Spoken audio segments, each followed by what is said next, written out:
we'd like to do is just touch on all the different options with counter offers today. The first one that always seems to come up is the main price. So say you have your house listed at $200,000 and someone offered you $150,000. More than likely you're going to counter because you don't want to accept the $150,000. Yes.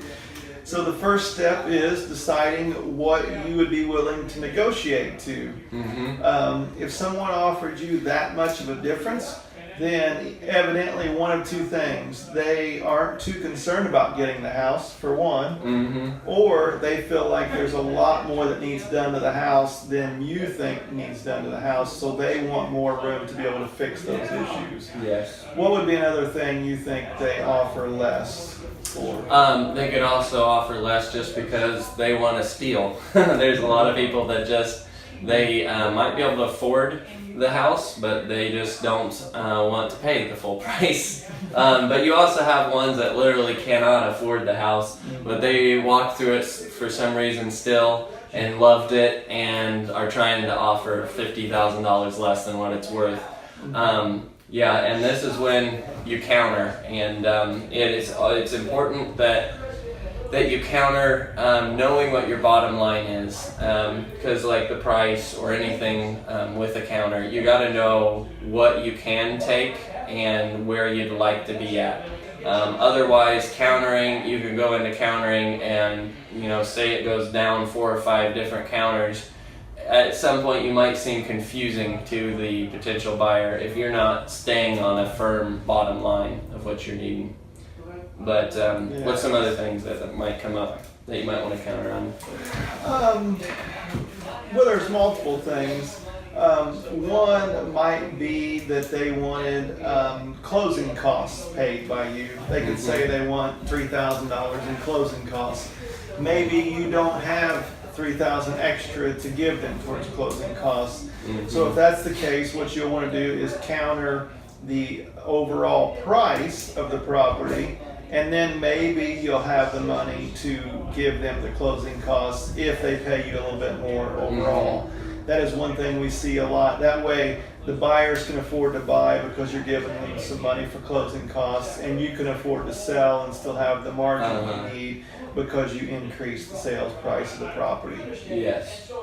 Yeah, and literally anything in the original purchase agreement can be countered on. So it doesn't matter what it is. Maybe it's a survey, maybe it's home warranty program, maybe it's something really small like they want to do dishwasher, or well, you probably are going to leave that, but your washer and dryer.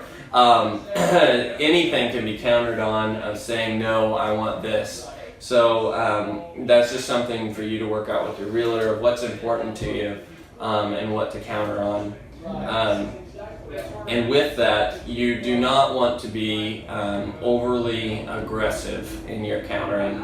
And by that I mean definitely know what your goal is. But say somebody offers $25,000 less than what you were originally asking. Well, if your house has sat on the market a long time, or maybe you were priced too high or something, you got to know where your bottom line is, and maybe your bottom line is that amount that they offered.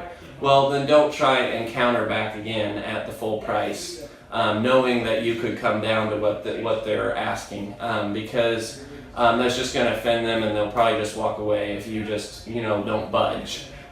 So you need to keep in mind that when they are offering and you're going to be countering, they're expecting some wiggle room. They're expecting you to work with them if you're countering. To counter and just say no, it's the original price, you're basically rejecting their offer. That's not negotiating, that's not countering, that's rejecting their offer basically. Yes, and a big key in that process is not getting caught up emotionally in the process. Yeah. They may be making an offer that you do not agree with, but it's not pointed towards you. It may be, like Ethan said, that's all they can afford. Maybe they're not approved for more. It may be that in order to get the things fixed that needs fixed, they have to be there because that's the only amount of money they have to fix the things.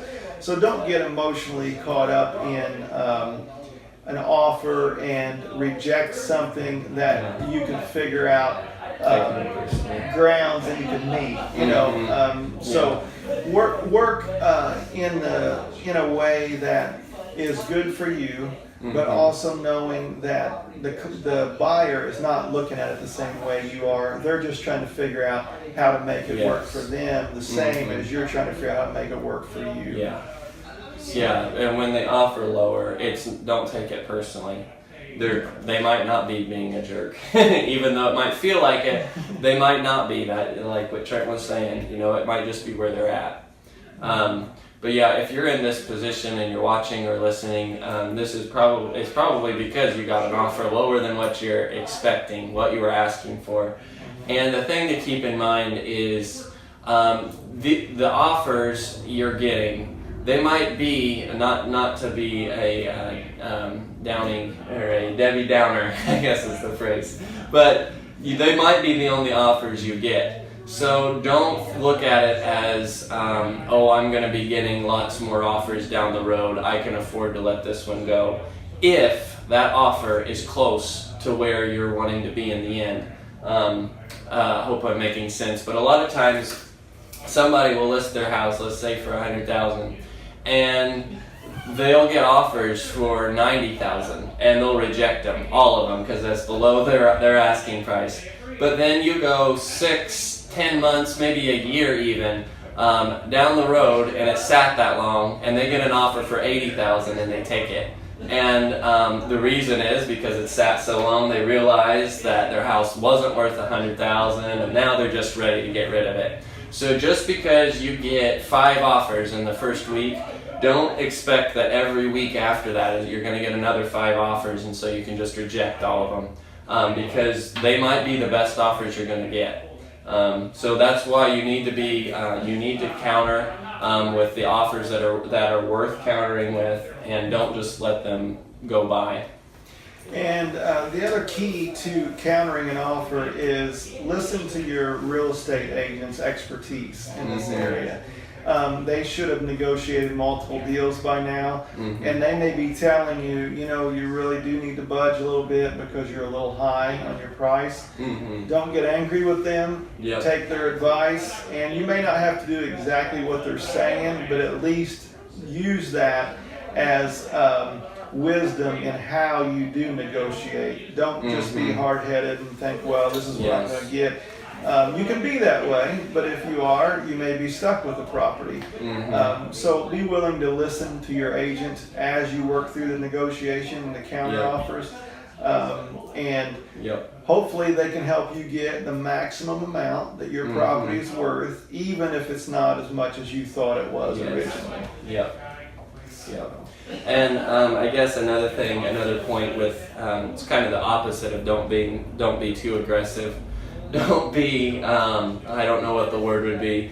Don't counter for $100. Like we've seen times where somebody will offer maybe $1,000 less, and the person will counter for like $200 more than what that person offered. If you're $200 within your asking price, or maybe not your asking price, but your bottom line of what you're wanting, just take it or counter for a little bit more. And don't do it over $100, because that's really just kind of just making them feel like you're nitpicking, and you don't want to do that. Again, just look at it like if you was in their shoes. If you come up with an amount and they said, no, you're $100 off on a $100,000 deal, that's probably more irritating than it is worthwhile. So keep that in mind. Yep.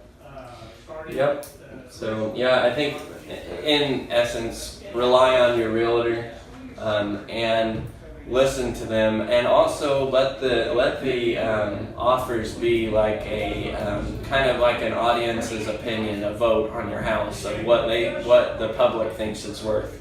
Because if you get a bunch of offers that are less than what you're asking, maybe your house isn't worth as much as you were hoping. That's just something. You don't be so stuck on the price that you can't listen to your realtor and you can't listen to the offers you're getting. And obviously we know that there's situations where you maybe have a loan you got to pay, you can't come down. We understand that, but just something to keep in mind. Don't get offended the people. So. All right, I think that wraps up counter offers, and we're glad you listened to us. If you need help in South Central Indiana, please keep Ethan and myself in mind with Keith Realty. Yep. And if you have any other questions or comments for us and things that we could answer in maybe future shows, just leave a message for us, comment, or message us, and we will try and answer your questions.